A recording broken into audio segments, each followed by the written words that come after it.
If you've ever asked yourself, what should I actually eat? I'm going to help you answer that question. Welcome to Confessions of a Binge Eater, a podcast helping women over 50 heal what's driving your urge to eat so you can finally feel in control around food and lose weight naturally without ever needing another diet that makes you feel like a failure. I'm Tricia Nelson, a former binge eater and your host. And today I'm bringing back a show that really answers the question of how to know what to eat and what not to eat. And I know this will help you on your journey of healing. If you're somebody who wants to heal from emotional eating and binge eating, I'm going to give you a very easy measuring stick for what foods you should eat and what foods you shouldn't eat, which ones to stay away from and which ones are safe. And I'm excited about this message because it's the same measuring stick I use as well. And before I get into that, I just want to say welcome if you're here for the first time. This is where we talk about things that are a little bit more advanced to the conversation of what to eat and what not to eat. Okay, so I'm gonna talk about that, but in a much different way than you're used to hearing about it. So I've just come back from the Netherlands. I was there with my partner. We visited his 91-year-old mother. We also visited family and friends, and it's a lovely experience. I get to go there a couple times a year, and I love it. I absolutely love it. And before we went there, we stopped at my high school reunion. I went to prep school in the Northeast in Concord, Massachusetts, and boarding school. And some of the stereotypes are true and some are not. In fact, my partner's like, why would I want to go to a boarding school reunion? That sounds horrible. But he had fun, and so I'm glad he was open-minded. And it's just really nice to connect with people who aren't necessarily good friends, but when you spend 4 years together in an environment where you live there, and we went to school 6 days a week. We literally had school on Saturdays for half a day, and then we did sports, and then we did all kinds of extracurricular things. That was my big thing. I love to be in theater and art and all that. I was president of my school. So when you're together with this small class of people, we were about 65 people, it's an intense experience, not to mention the academics were intense as well. It's a prep school, prepping for college, and it was harder in some ways than my college that I went to. So it was intense and really fun. I'm so glad I went. It was my 40th, and I look forward to going back. I hadn't been for a while, so that was a good experience. Okay, so on my website, there's a quiz which will tell you if you're an emotional eater or a food addict or somewhere in between. And this quiz helps you determine where you are on a spectrum of emotional eating. And the reason why this is so important is because not everybody's on the same place of that spectrum. We're all different in our experiences with food and with weight, with binging, with binge eating, with food addiction, with restriction. We're somewhere on that spectrum, but where is determined by two things. When you take the quiz on my website, it will help you determine where you are. But what it's determining when you get your personalized score are primarily two things. One is the level of control that you have when you eat, and the other are the number of consequences. So control and consequences are what I want to talk about today. And this is a way for you to start determining what foods are okay, in air quotes, and what foods aren't for you to eat. I can't tell you that. And I don't think anybody's really qualified to tell you that. Sure, there's good health advice out there. There's many books on nutrition. There's many books on hacking your health and your brain and your body. But what they're not taking into account is you and what you need in order to feel in control around food and in order to not have negative consequences. So control and consequences are what I want to talk about. And this is the measuring stick I use for myself to determine what foods I can and can't eat. When you're an emotional eater or a food addict, it's not the same as any other addictive habit. Like, you can put the plug in the jug when you're an alcoholic, right? You stop drinking. That's it. It's black and white. Case closed. Do not drink alcohol. But you can't say do not eat food, right? We have to eat. So to me, it's the hardest of all addictive habits. Honestly, the hardest of all addictive habits, because you have to eat. And so you have to walk that very fine line between eating for health and eating for other reasons, like emotional reasons, and then going overboard and then slipping into a binge and then feeling terrible. So walking that fine line is very difficult. And if you think you can do this alone, good luck with that. Not easy to do. That's why I needed support to overcome emotional eating. And that's why I offer support to others, because doing this alone, walking that very fine line, with the hardest of all addictive habits, that is not easy. And it's best to get support. So I want to teach you about control and consequences and why these are the two main things to pay attention to. When I say control, I'm talking about eating things where you don't feel out of control. Eating things that you can eat and leave behind. Okay, instead of falling down the rabbit hole of binge eating. Now, I was a sugar and carb addict, meaning I couldn't handle my sugar. If you gave me something sweet, something ooey gooey and chewy, I would eat all that was available. It just grabbed a hold of me and I wanted more. And it didn't have to be ooey gooey and chewy. Things like cereal or muffins or potato chips, salty and carby and greasy.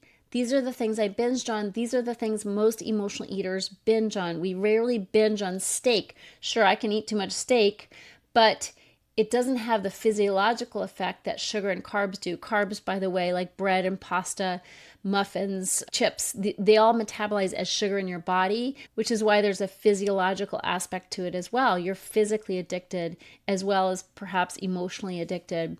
And I was both most of the time, but those are the foods I gravitated towards because of the physical addiction. Also the comfort, right? They gave me a little serotonin hit. I felt better immediately, calmer. But also emotionally, they covered up my emotions. I didn't feel any pain after a bag of chips. Like I didn't feel anything except maybe stuffed. So what foods cause you to feel out of control? This is the first of the two main measuring sticks by which you can determine what to eat or what foods are best for you. If you feel in control around foods like meat, okay, if meat doesn't make you feel out of control, meat's probably not going to be a trigger food for you. However, if you open up a bag of chips and you can't stop until that bag is done, that might be a trigger food for you. Anything snacky for an emotional eater, anything you stick your hand into and grab some out of, think about it. Cereal, chips, Hershey's Kisses, candies. These are not safe foods for me. Can I eat them in a controlled way? Usually not. When it's snacky, I want more. What foods do you typically go overboard on when you don't intend to? What foods do you tell yourself, I'm going to have just one, or I'm going to just have one serving? And then you find yourself going back for more. What foods are those? Now, just knowing what those foods are doesn't mean you're not going to be able to eat them. You likely need a program to help you diminish your sense of addiction to these foods, because it's not just physical, it's also emotional. But first you got to get honest about what those foods are. And I tell this to my clients all the time, like, what are your trigger foods? Really important to know what makes you feel out of control. And you may be able to control yourself around them, but if you find yourself thinking about them constantly, okay, even though by hook or by crook, you're like, I'm not having any more, I'm having one serving, that's it. This is not a trigger food. It's not a trigger food. If you find that you think about that food over and over, or that food is the thing you want to eat next, or at the next meal, or you're scheming for how you're going to get more if you run out, the mental obsession is part of being out of control with that food. And not just the eating of it, but also the thinking about it, the obsession. The obsession is part of what makes us feel out of control. And I don't want to be obsessed with anything. If I find that something is owning me, like I'm like, ooh, that was so good, I got to get my hands on more of that. Or I'm going to have that for breakfast, lunch, and dinner. That's a problem for me. And I have to do this evaluation myself. I have to think honestly about what makes me feel out of control. And if I don't feel in control, it's a trigger food. Now, there are circumstances in which things that aren't necessarily a trigger food for me can still trigger me to overeat. And that's when I have other circumstances, like I'm tired or I'm emotional. Now, foods that could sometimes be absolutely fine and not trigger foods could trigger me to overeat if my emotional and physical state is triggerable. Like when you're tired, it's easier to overeat. Let's face it, it's just easier to overeat. So we have to factor all these things in. I'll give you a real life example. As I said, we just got home from the Netherlands. Now, typically in the morning, I like to have yogurt. Often I eat a cashew yogurt with some protein powder. But when I'm in the Netherlands, like my partner, I just eat the dairy yogurt that they have. In my yogurt, I like to put some chopped up pecans, whereas my partner will have granola. And granola typically has a ton of sugar in it, so I steer clear of it. Granola has been a binge food for me in the past. I mean, I could eat bowl after bowl after bowl of granola and milk. So that is a trigger food. I don't eat granola typically. But here we are overseas, and my partner found a granola that didn't have any sugar in it. And he's like, oh, Trish can have this too. So, of course, I forget that it's my trigger food, one of my trigger foods, and I have some granola in my yogurt. When I was overseas, it wasn't a big deal. It gave me a little crunch. That's really nice. I come home, I'm jet lagged and totally off my game. And we have a little bit left of the granola. I brought it home because I'm like, it's sugar-free. So I held on to it. And I'm like, here's granola for the morning. We just got back. And so he uses it for his yogurt. And then there's a little bit left. I use it for my yogurt, but there's still some in the bag. Could have been for the next day, but I start nibbling. Nibbly, snacky foods. No bueno for me. I start nibbling on the granola after I already finished my breakfast. And then it's like, oh, I might as well finish the rest. So I ended up eating more than I wanted to. It wasn't very much. It was maybe a third of a cup. But when you're dealing with granola or nuts or something else like that, it can add up fast. So point is, I was tired. I was in that perfect storm of being jet lagged and tired and just kind of not having my head on right and having a snacky, bingey food. This is my point. There are foods that are just not safe when you get me in the right environment. So the moral of the story is when foods are triggering at times, it's helpful for me to know this about myself and to sidestep those foods and not try to keep eating them, not trying to prove that I can have them. People are always trying to prove they can have cake. You know, I had one slice and I left it alone. That's fine if you can, but be honest. Are you still thinking about it? Do you feel compelled? A compulsion is when you feel compelled, where you have to have more. You have to have more and you can't stop yourself. That compulsion is horrible, for one thing, right? As an emotional eater, it's awful, and normal people don't have this. So don't take advice from normal people who have never experienced the compulsion to eat or don't experience it the way we experience it. You know, if a doctor tells you to eat less and exercise more, run for the hills. That is somebody who doesn't understand the compulsion. Now, where does compulsion come from? My experience, it comes from 3 places. The first is emotions. When you're an emotional eater, you feel compelled to eat to kill emotions, to just put a blanket over your emotions so you don't feel those emotions anymore. The second cause of compulsion is stress. Stress drives overeating. If you're in a high pressure job, if you're in a family situation where there's a lot of stress, if you're taking care of a parent and it's super taxing, that's going to contribute to the compulsion to overeat. So the 3 things, again, that cause compulsion are buried emotions, emotions that you want to just run away from, stress, and the third is habit. So as emotional eaters, we have a compulsion to eat in part because that's just what we've done for so long. It's a habit. It's a knee-jerk reaction to stress and emotions. It's a habit. And the way that you stop the compulsion to eat is you address the emotions, you address the stress, and you build new habits.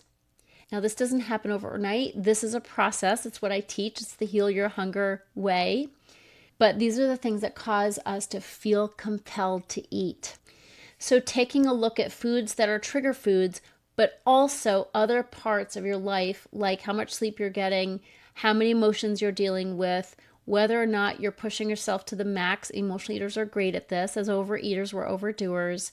These are things you have to take into account as well, because they contribute to feeling out of control with food. You know, if you want to lose weight and keep it off, it's not a one-pronged approach. You have to cover many different bases in order to be successful. So I talked about control. Let me now talk about consequences. We have consequences when we overeat, obviously. When we overeat anything, we gain weight, right? We gain weight, we feel sick, we feel disappointed in ourselves. We don't fit into our clothes, we don't want to have sex, we feel lethargic, we don't want to get on a bicycle and ride around the block with our grandkids. There's many consequences to our overeating. There's health problems like diabetes, gut issues, autoimmune issues, heart disease. There's all kinds of things that we experience as consequences to overeating. Even if you're not a binger, if you eat too much at every meal, or you tend to stuff yourself with carbs and sugar and fat, chances are you're living with some of those consequences. So I have to consider, what are the consequences of eating that food? How does that food make me feel? First of all, if it makes me feel out of control, that's a consequence I want to sidestep. Do you feel in control when you're eating that food? And do you have consequences from eating that food that are negative?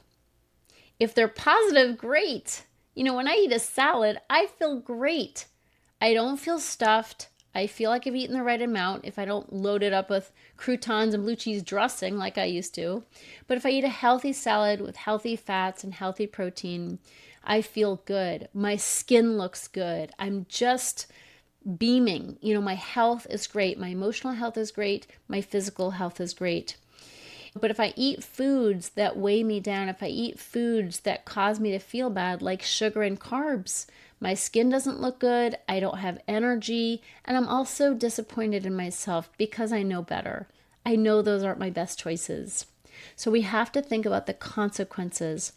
You know, the reason why I founded Heal Your Hunger, the reason why I get up every day, very passionate about helping others heal their relationship with food, is because I know the hell of being a binge eater and being out of control with food. I also know the hell of feeling compelled to eat, even when I didn't want to. I also know the hell of being 50 pounds overweight. So those are consequences I don't want. And our body takes a toll when we are addicted to food year after year, decade after decade. So I have to ask myself, when I'm looking at food, how is it going to make me feel? Am I going to feel good about my food choices, or am I going to feel bad about my food choices? Are the food choices going to affect me negatively or affect me positively? And also, do I feel in control when I eat that food? Like, can I eat it and leave it alone and not think about it? Or is it going to own me, where all of a sudden it's all I'm thinking about? There are some foods I don't feel safe around, and I have accepted that. I feel like I could fall down the rabbit hole very easily, especially if I'm tired and emotional. And those are the foods I have to stay away from. So control and consequences. How's it going to make me feel? Am I going to feel good in my clothes after I eat this? So this isn't the whole picture, okay? There's a lot that we need to do in order to heal our relationship with food. But I just wanted to give you this little measuring stick of asking yourself, do I feel in control around this food? And do I have consequences from eating this food? Because these are two very simple ways of starting to identify where you are on the emotional eating spectrum. And if you want to take the emotional eating quiz and get a personalized score right away regarding that spectrum, go ahead and take the quiz on my website at healyourhunger.com. We got to tune in, friends. We got to get honest. We got to get real. And then we have to take action to have a different experience around food.